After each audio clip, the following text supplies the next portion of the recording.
apa kabar Sobat Belajar? Semoga sehat selalu dan yang pastinya semangat untuk belajar, karena belajar sekarang mudah, ayo belajar. Perkenalkan, nama saya Winda Sulistia yang kali ini akan menemani Sobat Belajar untuk belajar Bahasa Indonesia.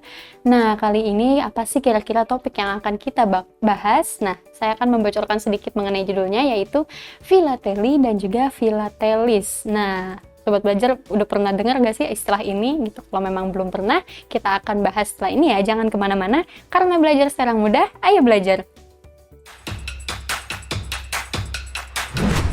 Jangan lupa belajar, karena sekarang belajar itu mudah. Ayo belajar!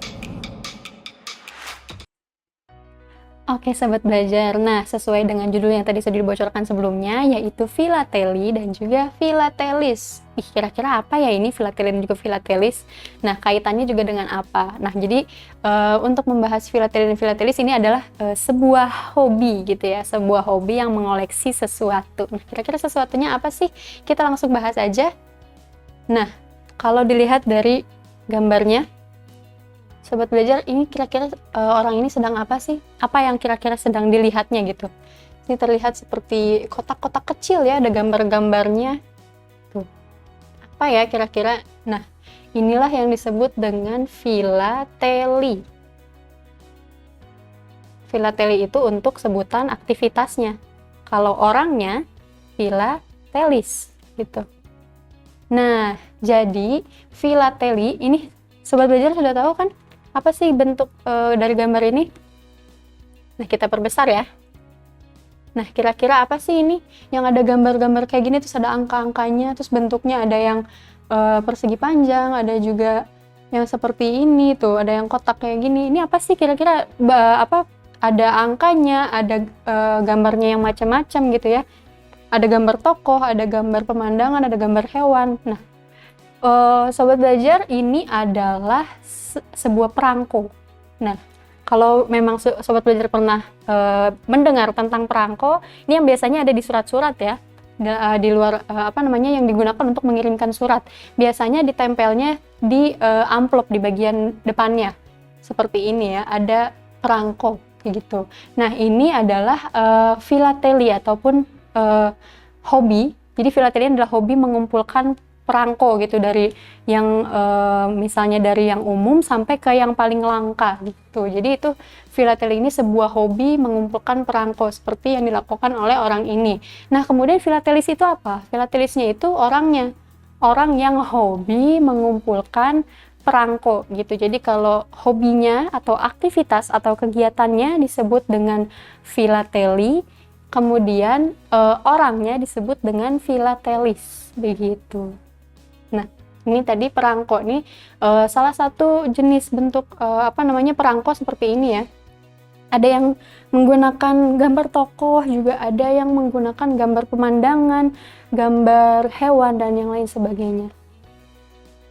Nah, kita bahas mengenai perangkonya dulu. Perangko merupakan benda berharga yang memiliki fungsi utama sebagai tanda pelunasan porto dan biaya pos. Namun, berbagai gambar yang menarik pada sebuah perangko bisa menjadi sarana untuk menyampaikan pesan mengenai berbagai kepentingan masyarakat, pesan moral, menggambarkan keindahan alam, dan juga menggambarkan sejarah. Jadi perangko ini tanda pelunasan porto atau pelunasan biaya pos. Nah, pada zaman dahulu itu kan karena belum sepraktis sekarang ya, untuk mengirimkan suatu paket ataupun suatu surat sudah ada ekspedisi kan kalau sekarang. Nah, kalau zaman dulu masih melalui pos. Jadi biasanya sebelum adanya perangko ini mereka membayarkan uang cash sebagai pembayaran biaya kirim atau yang sering kita sebut ongkir gitu kan, sebagai ongkirnya. Nah, kalau setelah ditemukannya ada perangko, nah jadi orang-orang itu yang ingin mengirimkan surat tidak lagi harus membayar biaya pos. Jadi ketika dia sudah menempelkan perangko, artinya dia sudah membayarkan biaya ongkos kirim senilai yang perangkonya itu senilai dengan biaya ongkosnya, misalnya 500 gitu, maka dia akan memakai perangko yang 500 juga begitu. Jadi itu sebagai tanda pelunasan porto atau biaya pos atau biaya kirim gitu ya. Jadi nggak usah lagi pakai uang tapi sudah pakai perangko begitu. Nah, sejarahnya gimana sih perangko ini? Jadi kalau kita lihat sejarahnya pada tahun 1680, William Dockwraith dari Inggris membuat perangko pertama yang dicap dengan tanda pos segitiga bergaris ganda dengan tulisan penny post paid, atau ongkirnya udah kekirim, udah dibayar gitu. Namun, penemuan ini ditentang oleh para kurir dari perusahaan pos lain karena dianggap sebagai pelanggaran monopoli. Nah, kemudian pada 6 Mei 1840, Inggris mulai mempelopori penggunaan perangko dengan menjual perangko berperekat pertama di dunia yang terkenal dengan nama penny black. Nah, setelah itu pada tahun 1843, Brazil menjadi negara kedua setelah Inggris dalam menerbitkan perangko berperekat yang berlaku secara nasional. Kemudian, negara-negara lain mulai mengikuti dengan menggunakan perangko untuk pengiriman surat di dalam negeri. Nah, kemudian pada tanggal 1 April 1864, perangko pertama terbit di kawasan Indonesia di bawah pemerintahan Hindia Belanda. Perangko ini berwarna merah dan menampilkan gambar Raja Willem III dari Belanda. Perangko ini memiliki nilai 10 sen. Nah, kemudian pada tahun 1943, setelah Belanda menyerah kepada Jepang, maka Jepang menerbitkan perangko dengan gambar bola dunia, disertai peta kekaisaran Jepang maupun gambar lainnya. Kemudian pada tahun 1946, perangko pertama dicetak oleh pemerintah Republik Indonesia di Jakarta, yaitu memperingati setengah tahun merdeka. Nah, dalam sejarah perangko, untuk memudahkan pengiriman surat ke luar negeri, suatu persatuan pos seluas dunia dikembangkan. Saat ini, kegiatan surat menyurat diawasi oleh sebuah badan khusus PBB, yaitu Persatuan Pos Universal atau Universal Postal Union, yang berkantor pusat di Bern, Swiss. Nah, ini juga ada ada jenis-jenisnya ya. Setelah tadi ada sejarah perangko, kemudian jenis-jenis perangko ini ada banyak. Yang pertama ada perangko peringatan, yaitu perangko yang dibuat untuk memperingati suatu peristiwa atau kejadian maupun orang-orang terkenal baik nasional maupun internasional. Perangko ini dibatasi jumlah cetakan, masa jual, dan masa berlakunya. Jadi limited edition gitu istilah kerennya. Nah, ini perangko peringatan. Peringatan apa sih? Peringatan Hari Kartini itu. Wih, besar banget. Nah, ini pada tahun 1979. Perangko ini memiliki nilai 100. Ya, tuh. Ini perangko Hari Kartini seperti ini. Oke. Nah, kemudian ada perangko definitif. Perangko ini diperuntukkan bagi penggunaan rutin dalam suatu urutan nilai untuk memenuhi kebutuhan pos. Perangko ini dapat dicetak ulang sesuai kebutuhan dan tidak dibatasi masa berlaku dan masa jual. Jadi ini yang memang digunakan sehari-hari gitu ya, tidak ada edisi apapun, tidak ada misalnya jenis apapun seperti yang tadi kan edisi-edisi tertentu ya, misalnya edisi peringatan dan sebagainya. Nah, kalau ini memang yang digunakan untuk ya memang kalau misalnya digunakan untuk surat menyurat pada sehari-hari ataupun yang lainnya, ini menggunakannya yang ini gitu. Jadi dia tidak ada masa berlaku dan juga masa jualnya nggak ada dibatasi gitu loh. Nah, seperti inilah bentuk dari perangko definitif ya. Ada 10, 20, 30, 62, 80. Ini perangko Jepang ya.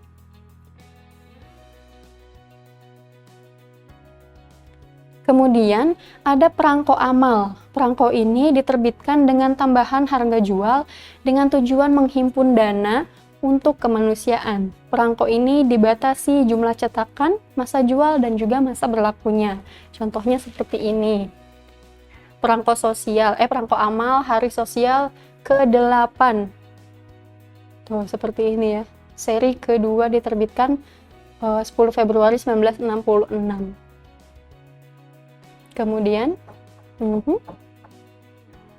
Kemudian ada perangko istimewa. Nah, perangko ini dibuat untuk mempromosikan sesuatu atau mengajak masyarakat melakukan sesuatu. Perangko ini dibatasi jumlah cetakan, masa jual, dan juga masa berlakunya. Contohnya seperti ini. Nah, perangko yang istimewa ini bisa sampai harganya ratusan juta ya, karena memang sudah langka begitu. Nah, ini perangko yang berharga 15 sen. 17 Agustus 1945, 1955, Republik Indonesia. Nah, itu tadi seputar mengenai perangko yang biasanya kita gunakan untuk surat menyurat sebagai tanda kirim, sebagai tanda lunas ongkirnya begitu, ya kan?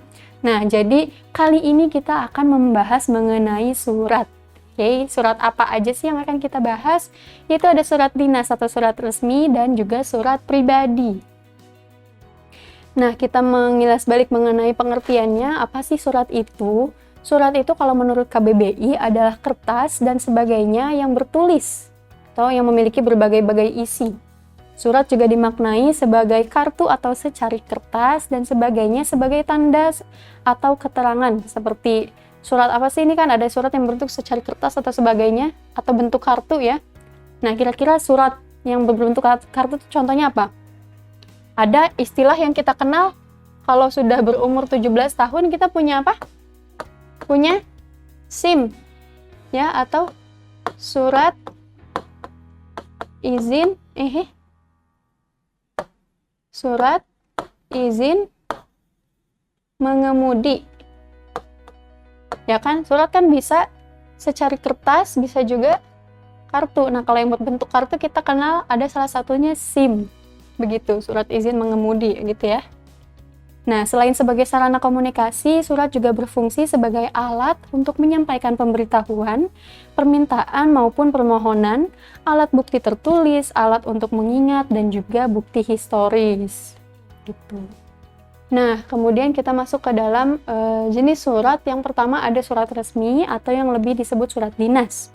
Surat dinas ini apa sih? Surat dinas ini adalah surat resmi yang dibuat oleh sebuah instansi atau lembaga dengan tujuan keperluan dinas.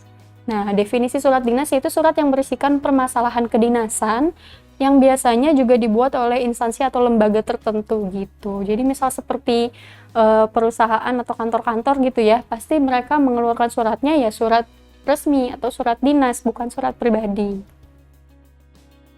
Nah, kemudian apa sih fungsinya dari surat resmi itu gitu? Nah, yang pertama sebagai pedoman pekerjaan, misalnya surat instruksi, surat pemberian izin, atau juga surat pengambilan keputusan. Nah, yang kedua ada alat pengingat, karena surat ini dapat dijadikan arsip bagi instansi. Kemudian sebagai bukti perkembangan suatu instansi atau lembaga, dan yang terakhir sebagai alat bukti, terutama surat perjanjian. Jadi untuk kedinasan ini surat ini penting juga ya, karena selain bukti historis juga pasti sebagai pengingat atau yang memang dokumen-dokumen penting gitu mengenai suatu instansi itu yang nantinya akan diarsipkan begitu. Nah, kemudian gimana sih ciri-ciri dari surat resmi itu? Oke, jadi ciri-ciri yang paling terlihat dari surat resmi ini, yang pertama dia memiliki kop surat dan nama instansi ataupun lembaga ya. Seperti apa kop surat nanti akan kita lihat bentuknya. Kemudian selain terdapat kop surat, dia juga terdapat nomor surat dan lampiran. Kemudian terdapat salam pembuka maupun penutup menggunakan bahasa resmi ya. Nah, selain dia memiliki kop surat dan nama instansi, dia juga menggunakan bahasa yang resmi atau bahasa Indonesia baku begitu ya. Karena surat dinas merupakan surat resmi, maka bahasanya pun harus menggunakan bahasa yang resmi begitu. Kemudian selain itu terdapat stempel instansi. Tahu stempel kan ya, yang dicap begitu, yang distempel atau lembaga pada surat. Nah, jadi ada identitas selain dari kop juga ada stempelnya begitu. Nah, kemudian unsur-unsurnya ada apa aja sih di surat resmi ini? Nah, di surat resmi atau di surat dinas ini ternyata memiliki beberapa unsur ya. Yang pertama, ada kop surat, kemudian ada nomor surat, ada tanggal surat, ada lampiran surat, ada perihal, ada alamat yang dituju, kemudian ada salam pembuka, kemudian ada paragraf pembuka, ada juga isi surat, penutup surat, salam penutup, dan identitas pengirim, nama dan tanda tangan. Wah, banyak sekali ya unsur dalam surat resmi ini gitu kan. Tuh ada berapa tuh tadi? Ada 1, 2, 3, 4, 5, 6, ada 12 unsur ya.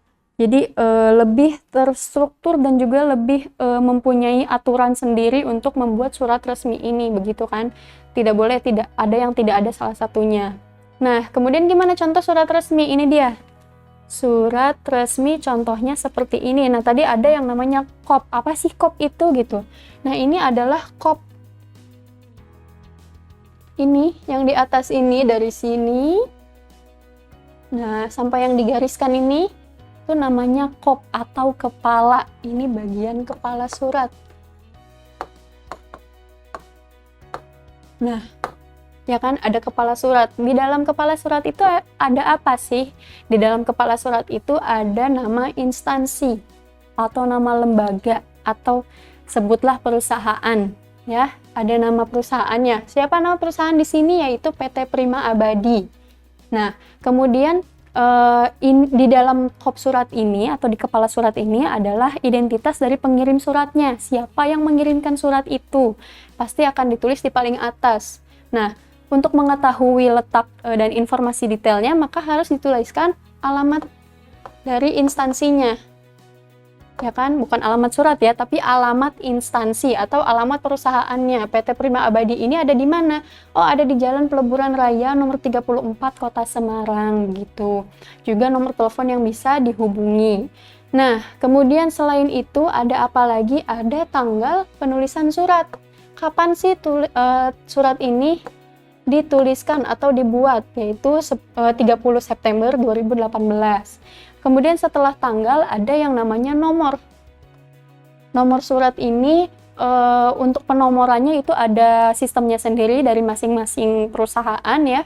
Jadi nomor ini seperti kalau untuk pengarsipan lebih mudah, jadi surat yang dibuat akan mempunyai nomor gitu. Kalau misalnya sewaktu-waktu dibutuhkan kembali, akan lebih mudah untuk mencarinya, maka dibutuhkanlah nomor surat gitu.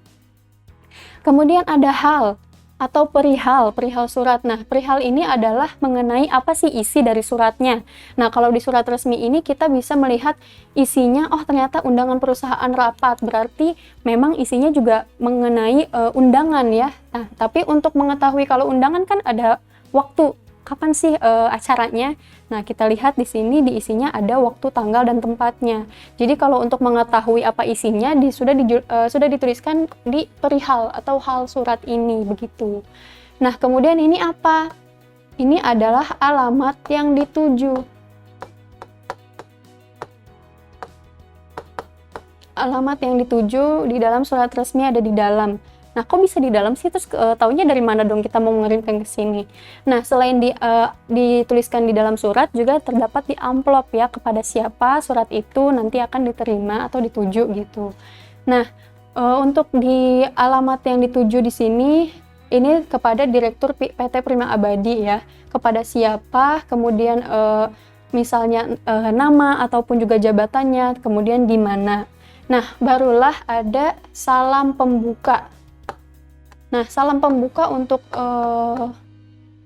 surat resmi ini harus menggunakan salam yang resmi juga. Contohnya seperti dengan hormat, begitu biasanya surat resmi dibuka ya.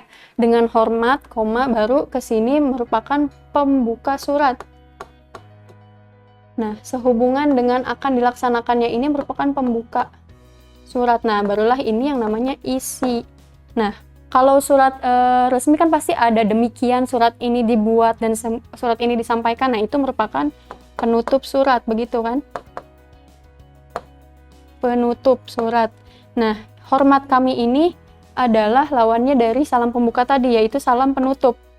Kalau salam pembukanya dengan hormat, kalau penutupnya ya hormat kami, begitu. Kemudian diperkuat dengan oleh siapa surat ini dibuat, yaitu oleh manajer pemasaran Anggita Rahmawati beserta tanda tangannya juga. Nah, begitu. Ini jadi contoh ataupun bentuk dari surat resmi ya, seperti inilah kira-kira begitu. Nah, kemudian kita masuk ke surat pribadi. Apa sih surat pribadi ini? Nah, surat pribadi ini adalah surat yang berisi keperluan pribadi yang biasanya ditulis dengan secara pribadi ditujukan kepada orang lain dengan menggunakan suatu bahasa yang tidak baku. Surat pribadi tidak mempunyai peraturan yang mengikat. Surat pribadi ditulis menurut selera masing-masing penulis, tetapi tetap dalam etika dan penggunaan bahasa yang sopan, dan tentu saja harus tetap diperhatikan sesuai latar belakang dan kepada siapa surat itu akan ditujukan. Oke. Singkatnya begini, surat pribadi itu adalah surat misalnya dari kita kepada teman, surat pribadi.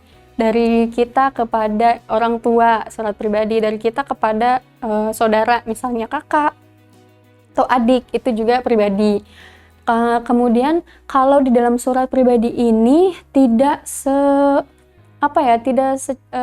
seresmi dan tidak sekaku dari surat resmi atau surat dinas gitu. Jadi untuk surat pribadi penulisannya pun bebas dan juga bahasanya lebih santai seperti bahasa sehari-hari. Nah, tetapi meskipun dia santai ataupun tidak baku, tetap dengan etika ya penulisannya. Kalau misalnya kita mau menuliskan kepada orang yang lebih tua, maka kita harus menggunakan bahasa yang santai tapi juga tetap ada etika baiknya gitu. Jadi tidak boleh terlalu tidak sopan lah gitu. Jadi menulisnya juga secara enak gitu bahasanya, menggunakan bahasa Indonesia yang baik dan benar. Namun bisa juga kalau di surat pribadi ini karena memang tidak ada peraturan yang mengikat ya. Nih, ini kata kuncinya. Surat pribadi tidak mempunyai peraturan yang mengikat. Ya, tidak ada kop surat, tidak ada nomor surat, tidak ada tidak ada perihal kayak gitu, tidak ada stempel ya. Jadi untuk peletakan semuanya juga bebas. Bagaimana enaknya penulis menuliskan suratnya. Bisa juga bahasanya kalau bukan bahasa Indonesia bisa pakai bahasa Inggris atau misalnya bisa pakai bahasa daerah ya. Tidak ada yang tidak ada aturannya gitu, harus menggunakan bahasa yang seperti apa, yang penting dia sopan dan juga santai begitu. Jadi tidak terlalu kaku. Nah, itu perbedaannya dari yang surat pribadi dan surat resmi. Nah, surat pribadi juga memiliki jenis-jenisnya. Jenis-jenisnya itu ada 2. Yang pertama, yang sifat kekeluargaan, seperti yang tadi kita mengirimkan kepada kakak, kepada orang tua, kepada teman. Kemudian surat perkenalan atau surat antar kerabat itu sifatnya kekeluargaan. Kalau misalnya surat pribadi yang bersifat setengah resmi, nah itu juga ada ya ternyata surat pribadi tapi setengah resmi nih. Itu kalau yang bersifat setengah resmi itu dari kita kepada satu instansi mengirimkannya, misalnya kita nggak bisa masuk sekolah nih hari ini itu karena sakit atau ada halangan. Nah, orang tua ataupun wali akan mengirimkan surat kepada sekolah atau wali kelas begitu ya. Nah, itu sudah bisa disebut dengan setengah resmi karena ada kaitannya dengan kedinasan begitu. Atau misalnya seperti surat izin tidak masuk kerja, tidak masuk sekolah, atau juga surat cuti. Nah, itu juga surat setengah resmi. Nah, kemudian apa sih ciri-ciri dari surat pribadi? Nah, ini gampang banget. Kalau misalnya tadi kebalikannya aja ya, kalau misalnya surat resmi dia pakai kop, maka surat pribadi tidak pakai kop. Kalau surat resmi ada nomor surat, maka surat pribadi nggak ada nomor suratnya. Kalau misalnya salam pembuka dari surat resmi itu harus dengan hormat, kemudian salam penutupnya harus hormat kami, maka kalau di surat pribadi salam pembuka ataupun penutupnya juga beragam dan lebih bersifat santai atau non formal, bisa salam kangen, bisa salam kenal dan yang sebagainya. Nah, kemudian dalam penggunaan bahasa bebas, tidak baku ya. Maksudnya tidak menggunakan bahasa Indonesia yang baku banget gitu kayak di surat resmi, tapi dia lebih santai. Bisa bahasa yang sehari-hari kita gunakan gitu. Kemudian format suratnya juga bebas. Nah, unsur-unsurnya ini ada apa aja? Kalau di unsur surat pribadi itu ada tempat dan tanggal penulisan surat, kemudian ada tujuan surat atau orang yang dituju, kemudian salam pembuka, isi surat, salam penutup, lalu ada identitasnya. Nah, ini lebih ringkas dan lebih sedikit ya unsurnya. Contohnya seperti apa sih? Seperti ini. Di sini ada tanggal dan juga tempat ditulisnya surat ini, yaitu di Banjarnegara 7 September 2018 ya. Tanggal dan tempat. Kemudian untuk siapa surat ini ditujukan ya, orang yang dituju. Nih penulisannya mau di kanan boleh atau mau di kiri boleh, mau di tengah boleh gitu, nggak ada aturan yang mengikat. Kemudian ini salam pembukanya. Kalau tadi kan biasanya salam pembuka dalam surat resmi kan dengan hormat ya. Kalau di surat pribadi lebih bebas, bisa salam kangen tuh, kayak seperti ini, atau salam kenal dan lain sebagainya. Kemudian ada isi surat. Ini isinya. Nah, ini pembuka. Biasanya kalau surat pribadi dia menanyakan kabar begitu. Kemudian isinya nih apa, misalnya mengabarkan sesuatu atau yang lain sebagainya. Kemudian baru ada penutup surat di akhirnya, kan di paragraf akhir tuh pasti penutup suratnya seperti ini. Kemudian salam penutupnya. Kalau salam penutup surat resmi tadi apa sih? Salam hormat kami kan. Nah, kalau misalnya surat pribadi bisa bebas gitu, mau adik tercantikmu atau mau salam keagamaan juga boleh. Kemudian ada identitas yang mengirimkan, ya. Di sini ada namanya. Kalau di surat pribadi tidak perlu, bebas sebenarnya mau tanda tangan atau mau tidak juga bebas, tidak apa-apa gitu. Nah, inilah contoh ataupun bentuk dari surat pribadi. Seperti ini tuh sahabat belajar. Nah, nanti kita akan belajar mengenai menulisnya bagaimana. Nah, kita masuk ke latihannya. Untuk kuis yang pertama, berikut merupakan contoh surat pribadi adalah kecuali, yang bukan berarti ya, yang bukan contoh surat pribadi. A. Surat undangan ulang tahun. B. Surat permintaan barang. C. Surat rindu kepada sahabat. Atau D. Surat cuti kerja. Jawaban yang paling tepat adalah yang B, surat permintaan barang. Kalau undangan ulang tahun, surat kepada sahabat, surat cuti kerja itu kan masuk ke yang pribadi. Kalau permintaan barang itu biasanya antar instansi untuk meminta barang-barang yang sudah biasanya yang diperlukan di dalam instansi itu. Kemudian yang kedua, perhatikan ilustrasi berikut ini. Maka dari itu, kami mohon Bapak berkenan untuk hadir dalam rangka rapat tahunan yang akan dilaksanakan pada Senin 8 Mei 2018 pukul 7 sampai 12 waktu Indonesia Barat. Pertanyaannya, berdasarkan ilustrasi di atas, tujuan surat tersebut adalah A. Undangan, B. Permohonan dana, C. Peminjaman tempat, D. Permohonan materi. Nah, jawaban yang tepatnya adalah yang undangan. Kenapa? Kalau kita lihat dari ilustrasinya, kami mohon Bapak berkenan untuk hadir. Artinya, dia mengundang. Kemudian disampaikan juga kapan dan jam berapa acaranya, begitu. Oke? Nah, Sobat Belajar, kita sudah sampai pada penghujung materi kali ini mengenai surat resmi dan juga surat pribadi. Nah, sudah bisa mengetahui kan perbedaan unsur-unsur dari masing-masing surat? Jangan lupa untuk dipraktikkan kembali dan juga dipelajari lebih lanjut. Karena belajar sekarang mudah, ayo belajar! Jangan lupa belajar, karena sekarang belajar itu mudah. Ayo belajar!